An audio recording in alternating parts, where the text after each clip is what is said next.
இங்க வந்ததுனால நல்ல வாய்ப்பு கிடைச்சிச்சு. அதனால அண்ணாமலை தரிசனம் பண்றேன். நீங்க தான் கேட்கணும். 4ஆம் தேதியில நடைபெற்ற அந்த காவல்துறையினருக்கும் போக்குவரத்துறைக்கும் நடைபெற்ற அந்த பிரச்சனை இன்னைக்கு இருவரும் கொடுத்து அந்த பிரச்சனை சுமூகமான முறையில முடிவடைந்தது அப்படின்ற மாதிரி ஒரு தகவல் சொல்லப்பட்டிருக்கு. அதே மாதிரி பாத்தீங்கன்னா அதிகார பத்திரத்திலையும் பேச்சுவார்த்தை நடைபெற்றிருக்கு. இதை நீங்க எப்படி பாக்குறீங்க? இது மாதிரி அரசாங்கத்துக்குள்ள உள்ள 2 துறைகளுக்குள் இது போன்ற பிரச்சனைகள் வருவது மக்களுக்கு நல்லதில்லை. அதனால இது போன்ற பிரச்சனைகள் இனி வருங்காலத்துல வராத அந்த துறையை சேர்ந்த அதிகாரிகளும் மற்ற ஊழியர்களும் அதை கவனமாக இருக்க வேண்டும் என்பதுதான் என்னுடைய விருப்பம். தமிழக முதலமைச்சர் முன்னாள் முதல்வர் ஜெயலலிதா அவர்களை அண்ணாமலை ஒற்றை மதவாத தலைவர் போல் பேசியிருப்பதாக கூறி ஜெயக்குமார் ஒரு குற்றச்சாட்டை முன்னிச்சிருக்காரு. அதை எப்படி இங்கெல்லாம் அப்படி குற்றச்சாட்டு வச்சிருந்தா அவரு திரு அண்ணாமலை அவர்கள் என்ன சொன்னாருன்னா, அதே ஒரு நாளிதழுக்கு கொடுத்த பேட்டி தானே, அதை நான் படிச்சு பார்த்தேன். அதுல அவர் அம்மாவை பத்தி எதுவும் தவறா சொன்னதா ஒண்ணுமே இல்லையே. அது போய் அந்த அளவுக்கு தீவிரமா கண்டனம் பண்ணி இவர் பேசுறாரு அப்படிங்கிறது. அண்ணா அவர்கள் மறைவுக்கு பிறகு தமிழகத்தில் உள்ள இந்துத்துவ கொள்கைக்கு ஏற்பட்டுள்ள வெற்றிடத்தை பாஜக நிரப்பி வருகிறதுன்னு சொல்லியிருக்காரு. உங்களுக்கு எல்லாம் நல்லா தெரியும். அம்மா பிறப்பால் ஒரு இந்து, அவங்க தான் பிறந்த மதத்து மேல இந்த பற்று உள்ளவர்கள். அவங்க நல்லா தெரியும். தமிழ்நாட்டுல பல தலைவர்கள், திராவிட கட்சி தலைவர்கள்லாம் வீட்டுல சாமி கும்பிட்டு வெளியில வேஷப்படுவாங்க. மஞ்சள் துண்டு போட்டுக்கிட்டு வீட்டுல உள்ள பெண்டு பிள்ளைகள் எல்லாம் கோயிலுக்கு அனுப்பி வைப்பாங்க. இந்துவா பிறந்த திரு கருணாநிதி அவர்கள் இந்துன்னா திருடன் அப்படின்னு சொல்லியே பேசியிருக்காரு. தமிழ்நாட்டுல நாமெல்லாம் இந்துக்கள் தான், நாமெல்லாம் திருடர்கள் அவர் சொல்றதோ அந்த காலத்துல கைத்தட்டி வரவேற்றவர்கள் இருக்காங்க. ஆனா அம்மா அவர்கள் துணிந்து ஒரு இந்துவாக அவர் இந்து மதத்தில் உள்ள நெறிமுறைகள், வழிபாடுகள் இதெல்லாம் பின்பற்றியவர்கள். அவங்க முதலமைச்சராக இருந்தப்போய் சரி, அதுக்கு முன்னாடி சரி, முதலமைச்சரா இல்லாத காலத்திலையும் சரி, உங்களுக்கு எல்லாருக்கும் நல்லா தெரியும். அம்மா தெய்வ பக்தி, அவர் பிறந்த இந்து மதத்தின் நெறிமுறைகளை, வழக்கங்களை, பண்பாடுகளை ஃபாலோ பண்றவங்க. 60 வயது பூர்த்தியானப்ப திருக்கடூர்ல போய் அந்த ஹோமங்கள், அந்த சாந்தி தீட்சை எல்லாம் பண்ணிட்டாங்க. அது மத நம்பிக்கை உள்ளவர்கள் செய்வது, அது தவறு இல்லை. ஒரு மதத்துல இப்ப நான் பிறந்த மதத்து மேல எனக்கு நம்பிக்கை இருந்தால்தான் மற்ற மதங்களையும் நான் சமமாக வாழ்க்க முடியும். சில பேர் போல அம்மா அவர்கள் அரசியலுக்காக பேசுவோர் அல்ல, தெரியும். இப்ப திரு கருணாநிதி அவர்கள் சிறுபான்மையின் காவலர்களாக அதை காட்டி விடுவதற்கு அவரும் சரி, அவருடைய பையன் திரு தமிழ்நாடு முதலமைச்சரும் சரி, விபூதி அழைக்கிறது, பொட்டு வைத்தவர்களை பத்தம் போடுறது எல்லாம் பண்ணுவாங்க. ஆனா அவங்க வீட்டு பெண்டு பிள்ளைகள்லாம் கோயில் கோயிலா சுத்தி வருவது தெரியும், அங்க பிரதட்சணை பண்றாங்க. இதே மாதிரி ரெட்டை வேடம் போடாம பக்தியை வெளிப்படுத்துறது தப்பு இல்லை, பக்தியா இருக்கிறது தப்பு இல்லை. இப்ப திரு ஸ்டாலின் அவர்கள் பாத்தீங்கன்னா சிறுபான்மையர்களுக்கு பாதுகாப்பா நம்ம இருக்கணும், ஆதரவா இருக்கணுங்கிறது எல்லோருக்கும் ஏற்புடைய கருத்து, எல்லாரும் அப்படிதான் இருக்கும். ஆனா இஸ்லாமிய பங்கனுக்கு கிறிஸ்துவஸுக்கு வாழ்த்து சொல்றது, தீபாவளிக்கு வாழ்த்து சொல்றது இல்லை. அவர்கள் மதவாதம் மற்றவர்களை சொல்றாங்க. ஆனா ஒரு மதத்திற்கு எதிராக பேசுவதும், இப்ப நான் இந்துவா பிறந்ததுனால எதை வேணாலும் பேசலாரோ அவங்க எல்லாம் பேசுறாங்க. அது இந்துக்களை புண்படுத்துற விஷயம் தானே. எந்த மதத்தை சேர்ந்தவர்களையும் புண்படுத்துவது மாதிரி பேசுவதோ செயல்படுவது தவறு. மற்றபடி திரு அண்ணாமலை அவர்கள் நான் கூட்டணியில் இருக்கிறதுக்காக நண்பர் என்பதற்காக சொல்ல அவர் கொடுத்த பேட்டியெல்லாம் நான் ஆபீஸ்ல டைப் பண்ணி அனுப்பி நான் பார்த்தேன். ஒருவேளை 2 நிமிஷம். அதிமுக பொதுச் செயலராக இருந்த முன்னாள் முதலமைச்சர் அம்மா அவர்கள் மிகச்சிறந்த இந்துத்துவ தலைவர் ஆவார். இந்து மதத்திற்கு அவர் நேரடியாக ஆதரவு தெரிவித்து வந்தார். அவர் பார்வையிட சொல்றார். அதுக்கான காரணங்கள், அவர் இருந்தபோது தமிழகத்தில் பாஜக இருந்தாலும் இந்து மதத்தினர் ஆதரவு ஜெயலலிதாவுக்கே கிடைத்து வந்ததுன்னு சொல்றார். எல்லா மதத்து ஆதரவும் அம்மாவுக்கு கிடைச்சது, அவர் இந்து மதத்தை பெரும்பாலும் வசிக்கிறதா அந்த ஆதரவு கிடைத்தே சொல்றாரு. இந்து மதத்தின் வளர்ச்சிக்காக அவர் பல சிறப்பான திட்டங்களை செயல்படுத்தி வந்தார்னு சொல்லியிருக்காரு. அது போல அம்மா அவர்கள் உங்களுக்கு தெரியும், அவருடைய பார்வையில இந்து மதத்திற்கு செய்வதெல்லாம் சொல்றாரு. இப்ப அம்மா அவர்கள் இஸ்லாமியர்களுக்காக எத்தனையோ திட்டங்களை கொண்டு வந்தார்கள் அவர் ஆட்சி காலத்துல. புனித ரமலான் மாதத்தில் நோன்பு கஞ்சி தயாரிக்க தமிழகம் முழுவதும் உள்ள 3000த்திற்கும் மேற்பட்ட பள்ளி வாசல்களுக்கு விலையில அரிசி வழங்கினார். ஏன்னா இந்த நேரத்துல எல்லாத்தையும் சொல்லணுங்கிறது நான் குறிப்பு வச்சு படிக்க மாட்டேன், சுட்டு சீட்டு வைக்க மாட்டேன், எல்லாத்தையும் நோட் பண்ணிட்டு வந்தேன். நீங்க கேட்பீங்கன்னு தெரியல. தமிழ்நாடு மாநில ஹஜ் குழுவிற்கு வழங்கப்படும் ஆண்டு நிர்வாக மானியத்தை 10 லட்சத்திலிருந்து 30 லட்சமாக உயர்த்தி வழங்கினார். அதுபோல ஆதரவற்ற முஸ்லிம் பெண்களுக்கு உதவிடும் பொருட்டு மாவட்ட தலைநகரங்களில் முஸ்லிம் மகளிர் உதவும் சங்கங்களை அமைத்து ஒவ்வொரு சங்கத்திற்கும் 20 லட்சம் ரூபாய் வரை மானியத்தை வழங்கினார். அதுபோல நம்ம நாகூர் தர்கா சந்தனக்கூடு திருவிழாவிற்கு தேவைப்படும் சந்தன கட்டைகளை விலையில்லாமல் வழங்கி வந்தார். அதுபோல உலாமாக்களுக்கான ஓய்வூதியத்தை 75,000 வைக்கிறாங்க. பள்ளிவாசல்கள், தர்காக்கள் போன்ற வக்ஃபு நிறுவனங்களின் பழுது நீக்குதல் மற்றும் சீரமைப்பு பணிகளுக்காக 3 கோடி ரூபாய் வக்ஃபு நிறுவன மேம்பாட்டு நிதியை ஏற்படுத்தி வந்தார். அதுபோல உருது மொழியை ஒரு மொழிப்பாடமாக பயின்று 10 மற்றும் 12ஆம் வகுப்பு பொதுத் தேர்வில் மாநில அளவில் முதல் 3 இடங்களை பெறும் மாணவ மாணவர்களுக்கு பரிசு தொகையெல்லாம் வெட்டி வழங்கினாங்க. அதுபோல 2006ஆம் ஆண்டு மாநில பிற்படுத்தப்பட்டோர் ஆணையத்தை திருத்தி அமைத்து அதில் சமூக மற்றும் கல்வியில் பின்தங்கி உள்ளதை அடிப்படையாக கொண்டு இஸ்லாமியர்கள், கிறிஸ்தவர்கள் மற்றும் சிறுபான்மையினருக்கு இடஒதுக்கீடு அளிப்பது குறித்து ஆணையம் அமைக்க பரிந்துரை செய்து இடஒதுக்கீட்டிற்கு அடித்தளமிட்டவர்கள் அம்மா அவர்கள். அதுபோல கிறிஸ்துவர்களுக்காகவும் தமிழகத்தில் வாழும் ஏழை கிறிஸ்துவர்களுக்கு ஜெருசலேம் புனித பயணம் சென்று வர ஏதுவாக இந்தியாவிலேயே முதன்முறையாக நிதி உதவி அளிக்கும் சிறப்பு திட்டத்தை செயல்படுத்தி காட்டியவர். அதுபோல ஆதி திராவிட கிறிஸ்துவ மக்களை தாழ்த்தப்பட்டோர் பட்டியலில் சேர்க்க வேண்டும் என்று மத்திய அரசை அம்மா அவர்கள் தொடர்ந்து வலியுறுத்தி வந்தார்கள் தெரியும். அதுபோல அம்மா அவர்கள் இந்து மதத்திற்கும் கோயில்களுக்கும் செய்வதை திரு அண்ணாமலை உயர்த்தி காட்டியிருக்கிறார். அம்மா அவர்கள் இந்து மதத்தை சேர்ந்தவர், மத நம்பிக்கை உடையவர், அதுல எந்த குறையும் இல்லை அல்லது தவறும் இல்லை. அவர் சொன்னது அது எனக்கே தெரியும். அம்மா வீட்டுல வரலட்சுமி கும்பிட்டு கொண்டாடுவார். அம்மா அவங்களுக்கு தெரியும் மகாமதத்துக்கெல்லாம் போவாங்க. அந்த மாதிரி இந்து மத நம்பிக்கை உடையவர்கள். அதே நேரத்தில் மற்ற மதங்களை சமமாக பாதித்தவர்கள், இஸ்லாமியர்கள், கிறிஸ்துவர்கள், மற்ற மதங்களை சேர்ந்தவர்களுக்கு அம்மாவுடைய ஆட்சி காலத்தில் பாதுகாப்பு, அவர்களுக்கு தேவையான திட்டங்களை தமிழக அரசு செய்திருக்காங்க. மற்றபடி இதுல அவர் சொல்லியதிலே எனக்கு இன்னும் குறை இருக்கிறதா தெரியல. அயோத்தி ராமர் கோயிலுக்கு வெளிப்படையாக ஆதரவு தெரிவித்தார் அம்மா. உண்மைதானே? மதமாற்ற தடுப்பு சட்டத்தை அம்மா கொண்டு வந்தாங்கல்ல, அது ஒவ்வொரு பார்வைக்கு ஒன்றா இருக்கலாம். அது மதமாற்ற தடுப்பு எந்த மதத்திலிருந்து மற்ற மதத்துக்கு மாற முடியாத மாதிரிதான். கோயில்களுக்கு நன்கொடையாக வழங்கினார் அம்மா அவங்க சம்பளத்தை. அது ஸ்ரீரங்கத்துல போட்டிட்டதெல்லாம் சொல்றாரு. அது மாதிரி கோயில்கள் புனரமைப்பு பணிகள் மற்றும் கோயில்களுக்கு யானைகளை நன்கொடையாக வழங்கியதன் மூலம் அவருடைய இந்து மத பற்றை தெளிவாக புரிந்து கொள்ளலாம் சொல்றாரு. அதே மாதிரி நாகூர் தர்காவுக்கும் விலையில்லா சந்தன கட்டைகளை தேவையான வழங்கியிருக்காங்க. இது போல அவருடைய பார்வையில அவர் இந்து மதத்துக்கு செய்த சொல்லி ஒரு சிறந்த இந்துத்துவ தலைவர்.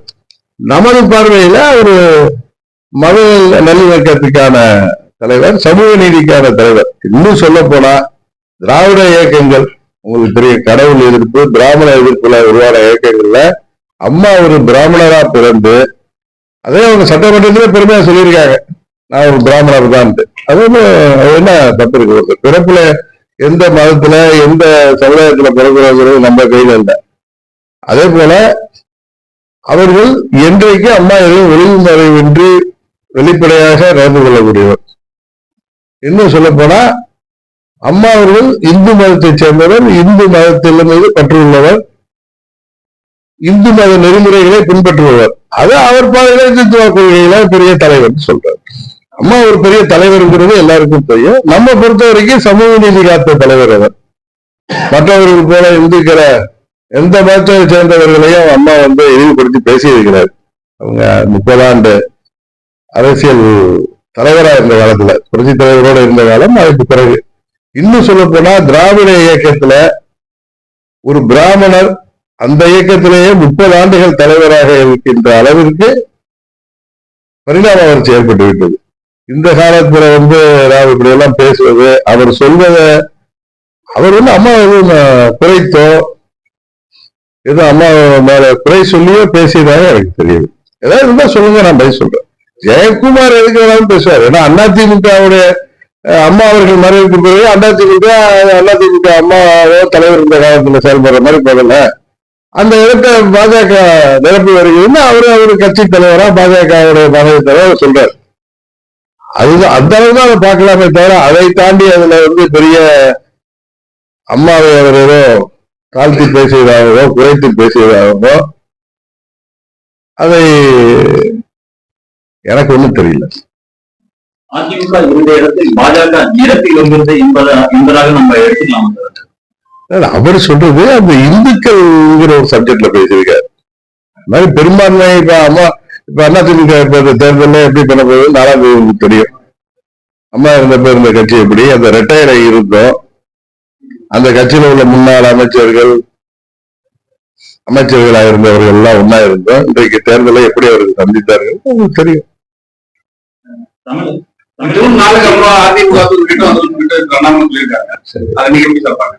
அவருடைய கருத்தை சொல்லியிருக்காரு. எப்படி இந்துத்துவ லீடர்ல அம்மாவை சொல்லியிருக்காரு இல்லைங்க. இப்ப எப்படி அம்மா ஒரு சிறந்த இந்துத்துவ தலைவர்னு அவருடைய பார்வையில் அவர் சொல்றாரோ, அது போல அவர் அன்னைக்கு தேனியில பேசுறப்ப அதிமுக இந்த பாராளுமன்ற தேர்தல் முடிவுக்கு பிறகு ஜூன் 4க்கு பிறகு டிடிவி தலைவர் சொல்லியிருக்காரு.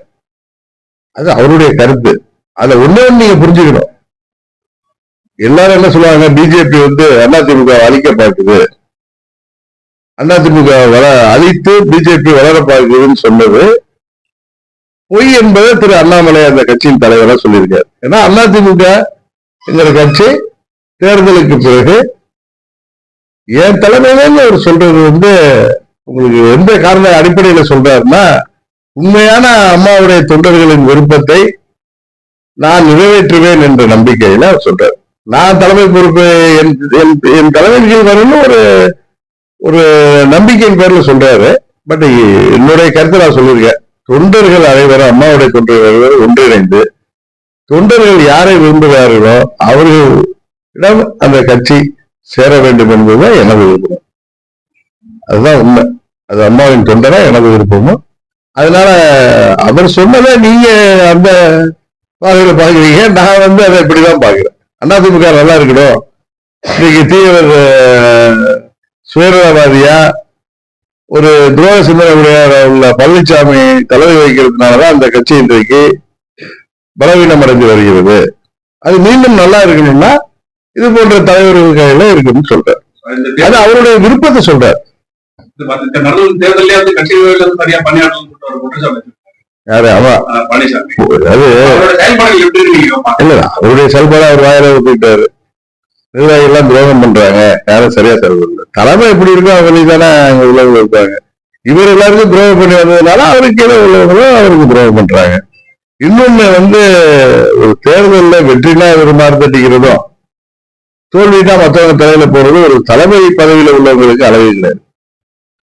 இப்ப மாவட்ட செயலர் சரியா செயல்படல, நிர்வாகிகள் செயல்படலன்னு அவர் பேசியிருக்காரு. திருப்பூரா வருது. ஏன்னா அவர் சரியான முடிவு எடுத்து சரியா செயல்படாததுனாலதான் முதல் கோணல் முற்றிலும் கோணலா நடந்துட்டு இருக்கு.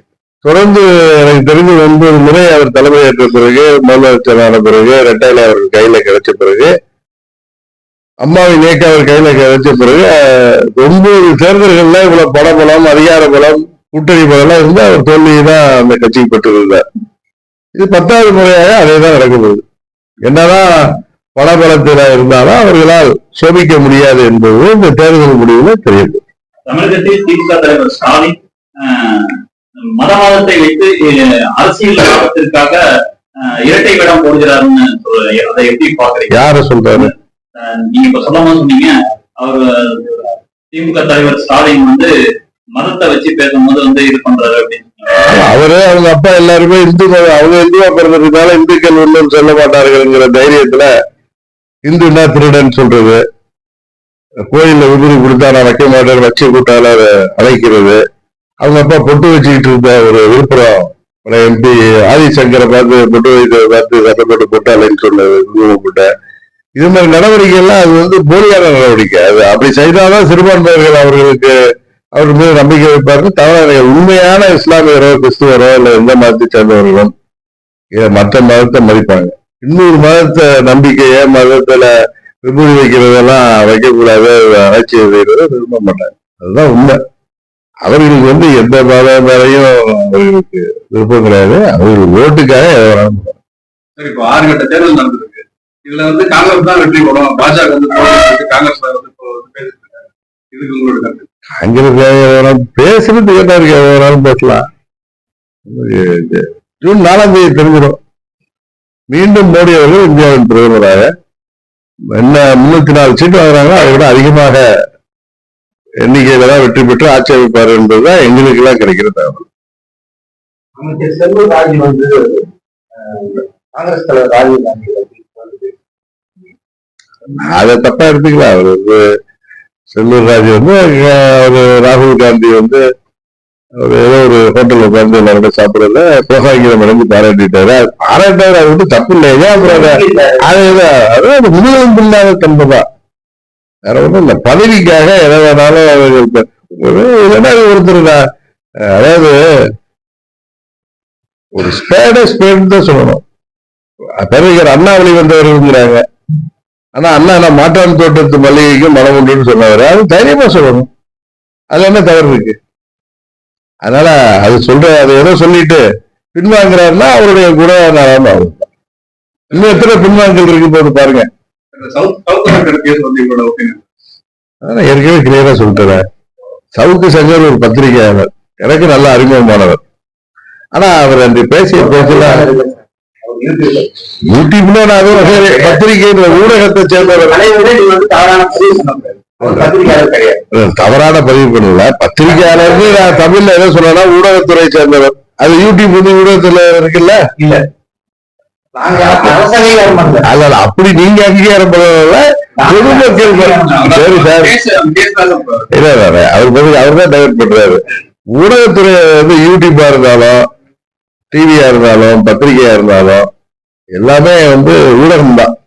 அது யூடியூப் அதுல சேருது. இது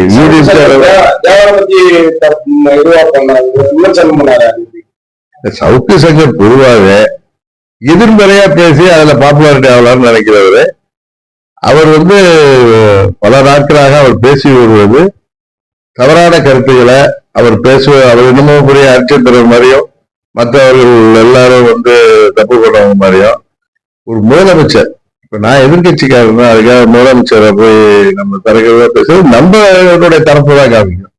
தேர்ந்தெடுக்கப்பட்ட ஒரு முதலமைச்சரை பற்றியோ அவர் திரு உதயநிதியை பற்றியோ உரிமையில பேசுவதோ அல்லது காவல்துறை அதிகாரிகளை ஐபிஎஸ் அதிகாரிகளை படித்து அந்த பதவியில உள்ளவங்களை அது போல பெண் காவல்துறை அதிகாரிகளை காவலர்களை பெண்களை இப்படிலாம் தரக்குறைவாக பேசுவது அவருக்கு அது நாகரிகமான செயல்.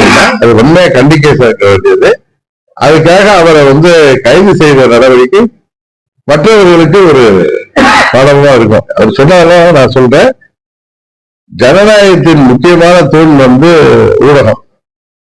இதை சேர்ந்தவர்களுக்கு உங்களுக்கு இருக்கிற சுதந்திரம் என்பது உண்மை. அதே நேரத்தில் அந்த சுதந்திரங்கிற பேர்ல இது மாதிரி எல்லை மீறுகிறப்ப தவறாக செயல்படுவதன் மீது நடவடிக்கை எடுக்கப்பட வேண்டியது அவசியம் தான். ஒத்துக்கிறீங்களா? பெரிய பெரிய தலைவர்கள் நாமெல்லாம் தெய்வமாக போற்றக்கூடிய தலைவர்களை பற்றியும் எல்லா பெரும் மதிப்பு மரியாதையுடைய காவல்துறை முன்னாள் அதிகாரிகளை பற்றியும் இவர் வந்த மாதிரியும் இவர் பேசுறது வந்து இனிமேனாலும் அவர் வெளியில வந்துட்டாருன்னா அதுக்காக அவர் வந்து சிறையில கஷ்டப்படணுங்கிறதெல்லாம் என்னோட எண்ணம் கிடையாது. நான் அன்றைக்கே சொன்னாதான் அவர் அடிப்பட்டதாலாம் தகவல் வந்துச்சு. அது வந்து யாரும் அது மாதிரி அடிபட்டுருந்தா தப்பு, அடிச்சிருந்தா தப்புன்னு சொன்னேன். அதே நேரத்தில் அவர் இந்த நாள் திரும்பி மற்ற மனிதர்கள் போல சராசரி மனிதரா ஒரு நல்லெண்ணத்தோட ஒரு என்ன சொல்றது ஒரு எக்ஸென்ட்ரிக்கா ஒரு பர்வர்ஷன் இல்லாம அவர் இருக்கணும். அவர் மாதிரி நபரை போய் அதிமுக அவருக்கு ஏதோ பதவி கொடுத்திருக்காரு பழனிசாமி. என்ன பதவிங்க? செய்தி தொடர்பாளர் ஆலோசகராங்க. செய்தி தொடர்பாளர் இந்த மாதிரி செய்திகள் சொல்றது பழனிசாமிக்கு ஏற்றவர் தான் அவரு. பழனிசாமி எல்லாரும் அமையதான் பேசுவார்ல, அவங்க இவங்க வந்து எல்லாரையும் தரக்குறவா பேசிட்டு அப்புறம் வயசுல மூத்தவங்க அதான் அப்படி பண்ண இப்படி பண்ணு பேசுற மாதிரி பழனிசாமிக்கு ஏற்ற நபர். இடத்தோட சேர்ப்பாங்க. அது மாதிரி இடமா சேர்ந்துருக்கு சார். தற்போது வந்திருக்கிற ஒரு அண்மை செய்தி சார். இப்ப அதாவது வந்து தமிழகத்துல வந்து கடந்த ஒரு சில தினங்களாக காவல்துறைக்கும் போக்குவரத்து துறைக்கும் ஏற்பட்ட மோதல் தொடர்ந்து வந்து பாத்தீங்கன்னா காவல்துறை வந்து பல்வேறு அரசு பேருந்துகள் மீது அபராதம் விதித்தது. அது வாபஸ் பெறப்பட்டதா வந்து ஒரு தகவல் வெளியாகி இருக்குது. இதை எப்படி பாக்குறீங்க? சாமானியர்கள் மீது வந்து வழக்கு போட்டாலோ அல்ல அபராதம் போட்டாலோ வந்து அது திரும்ப பெறுவது என்பது கிடையாது. ஆனா இந்த இதுல தவறு செய்திருந்தாலும் அது வந்து வாபஸ் பெறதை வந்து நீங்க எப்படி பாக்குறீங்க? அது காவல்துறை மக்களுக்கு பாதுகாப்பு உள்ள துறை. வெளியே பயிர மேயிற மாதிரி அவங்க நடந்துக்க கூடாது. அதனாலதான் காவல்துறை வந்து நிறைய குற்றச்சாட்டுகள் இருக்கு. அது இது போன்ற குற்றச்சாட்டுகள்லாம் இல்லாம ஆளுங்கட்சிக்கு ஏவல் துறையாக இல்லாம இன்னைக்கு நாடு முழுவதும் பாருங்க போதை மருந்து. இன்னைக்கு கூட பார்த்தா ஒரு 17 வயது பையன் அந்த போதை இன்ஜெக்ஷன் போட்டு இறந்துருக்கான். இன்னைக்கு தமிழ்நாட்டுல மூளை அரசியல்வாதியா சொல்லல, நானும் ஒரு குழந்தையோட தந்தையா சொல்றேன். எத்தனை நண்பர்கள் எல்லோருக்கும் குழந்தைகள் இருக்கு. நம்ம வீட்டு பையனுங்க குறிவைத்து போதை மருந்து வியாபாரம் நடக்குது. இதை தடுக்க வேண்டியது அரசின் கடமை, காவல்துறையின் கடமை. அதையெல்லாம் செய்யறதை விட்டுட்டு காவல்துறை தங்களுக்கு உள்ள அந்த என்ன சொல்றது பவரை போய் இன்னொரு துறை, அவங்க அரசு துறையை சேர்ந்தவர், அதை காட்டுறது தவறு. இது போன்ற நடவடிக்கைகள் யார் செய்தாலும் தவறு. அப்புறம் காவல்துறை மேலே நம்பிக்கை இல்லாம போயிடும். அதான உண்மை. அதான் யாரு மேல அவங்க பவர் இருக்கிறதுனால யார் மேலாலும் எந்த கேஸ் வேணாலும் போடுறது, எதை வேணாலும் செய்யறது அப்படிங்கிறது வருங்காலத்துல அது வந்து அவர்களுக்கு பெரிய பிரச்சனை வரும்.